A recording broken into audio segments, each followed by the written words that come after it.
Hey guys, so we're back today with a little bit something different. I'm solo. Rance is at his house. They just left. They came over to see the chickens. We're going to do a video tomorrow, updated, what the chickens look like. So I figured I'd kind of give them a few days to kind of get adjusted in their new home before we handle them a lot. So today what we're going to do is we're going to make some coffee cake blueberry muffins. So it's going to be more of a cake texture instead of a muffin, if that makes sense. So that's going to be a little bit different. So what we're going to do is start out with is we're going to preheat our oven at 425 degrees. So I'm going to go ahead and do that. And then what we're going to start doing is go ahead and line our muffin tin with our liner. So let me get that.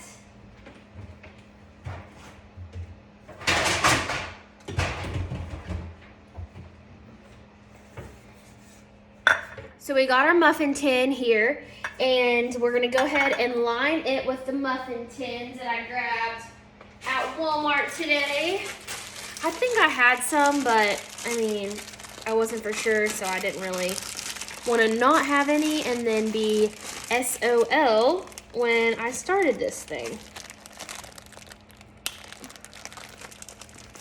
Okay, maybe. There we go, we got it.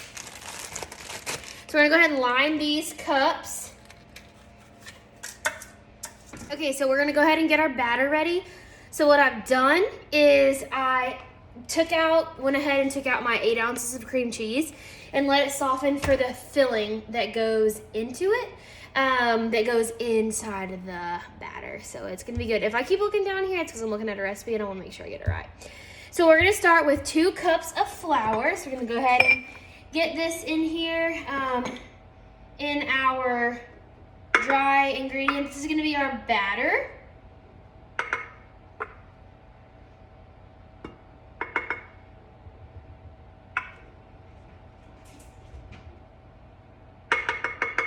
My dog, you might hear my dogs.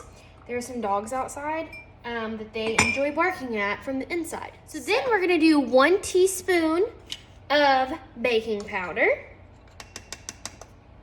Put that back there. We're gonna do 1/4 teaspoon of baking soda.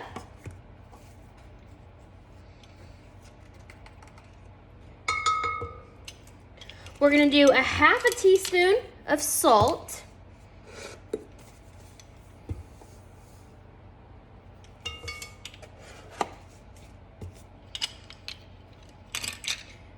So we're gonna put all this, whisk that together.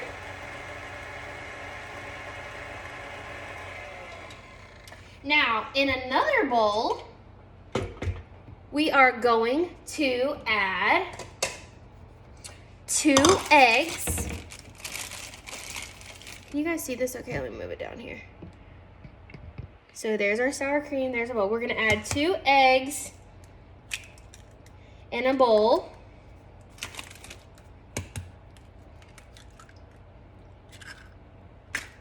And we're gonna add 3/4 cup of sugar, white sugar. So this is 1/2 cup, so we'll add 1/2 cup of this and another 1/4 cup. So 3/4 cup of sugar. And I'm gonna go ahead and grab a fork.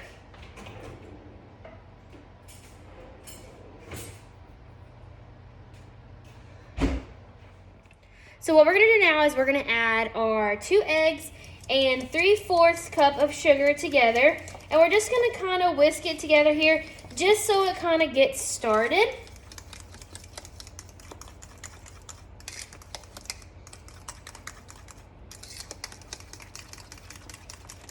So then we're gonna go ahead and add our 1 teaspoon of vanilla extract.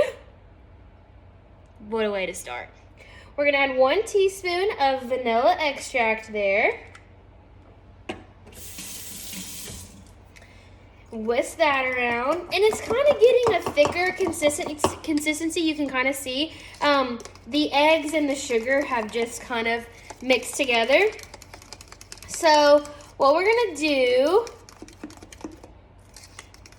is now we're gonna add this into here. So I'll show you that. So add that in there.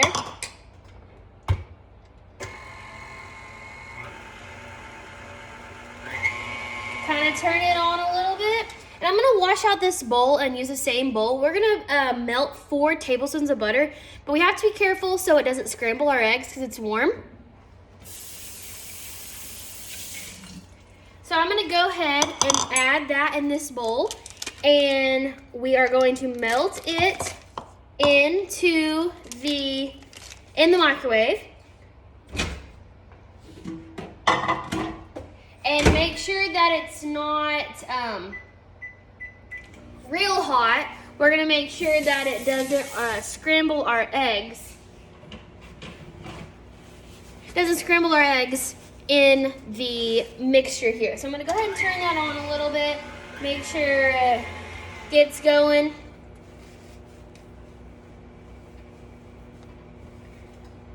So I just added our eggs and our sugar to this. So now what we're gonna do is we got our butter softened.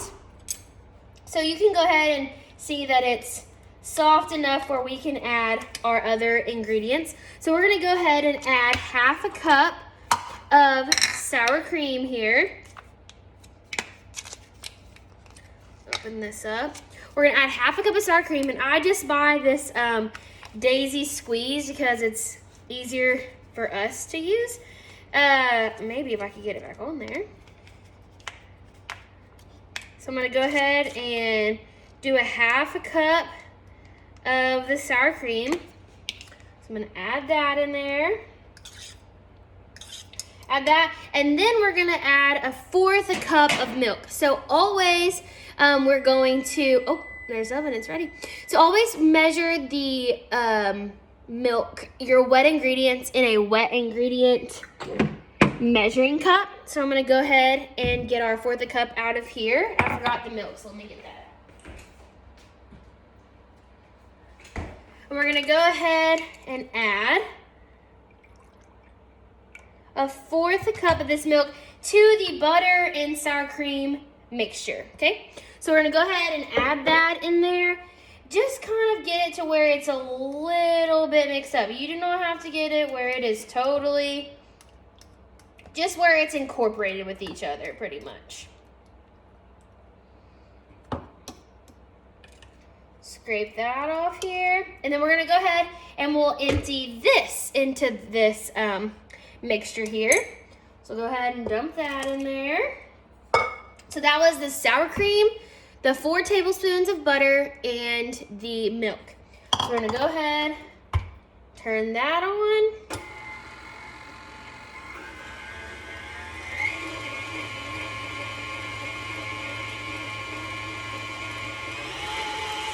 Kind of good. So we really want to make sure that butter gets incorporated in there, because we want to make sure that it really gets good in there. So that's gonna be our batter. So now what we're gonna do is I'm gonna go ahead and raise that up a little bit so it gets off of the side. So here's this. So there's gonna be that. And then what we're gonna do is you can add, this is gonna be a heaping cup of fresh or frozen. So I always keep frozen fruit in the fridge. I love fruit. So this is gonna be easier to go ahead and use I can use a little bit of these and then put them back in the freezer. So we're gonna do a whole heaping thing of blueberries, okay? Talking heaping. I really like blueberries, so I put quite a bit in there. But see, these just reseal if you get these at Walmart. They're great. So these just reseal there, and I'm gonna get a big spoon. Oops. And you're going to toss these by hand. So you don't want any of these to be beaten with your batter. So I'm gonna go ahead and just toss these with a spoon. And you see the batter might turn a blue purplish color. No worries, just because those blueberries are frozen and they're just kind of melting in there with that batter. So those are gonna be so good. So I'm gonna put this to the side and then we're gonna go ahead and work on our cream cheese mixture. Okay, so I went ahead and cleaned up our space a little bit, but I'm going to use this food processor. You totally don't have to do this. This is totally your preference. But what I find in this food processor is that it gets that cream cheese a little bit more blended when I put it in the food processor. So I'm gonna go ahead and add the cream cheese, the brown sugar, and the cinnamon in here, and we'll get going.